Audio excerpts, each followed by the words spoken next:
Here is a question. Read it carefully and think about the answer. Let us solve it step by step. Let us first understand the key concept here. The stability of a transition state in an SN1 E1-type ionization, loss of water from a protonated alcohol, mirrors the stability of the carbocation being formed.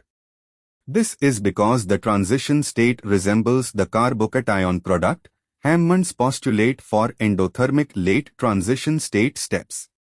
A more stable carbocation means a lower energy, more stable transition state.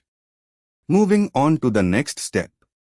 Reaction 1 CH3 plus primary methyl carbocation least stable.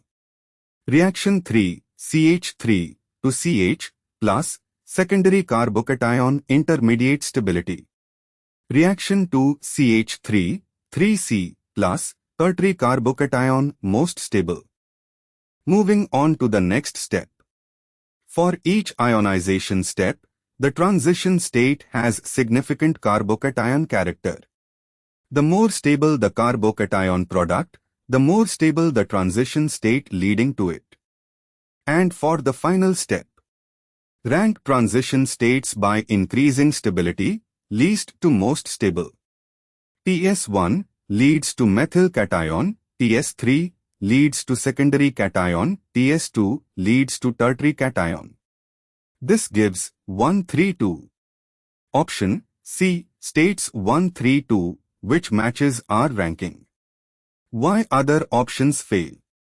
A. 1 to 3, wrong order, places tertiary before secondary.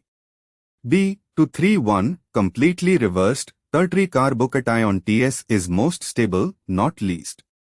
D. 213, wrong, places tertiary TS as least stable. Therefore, the correct answer is C. Therefore, the correct answer is option C.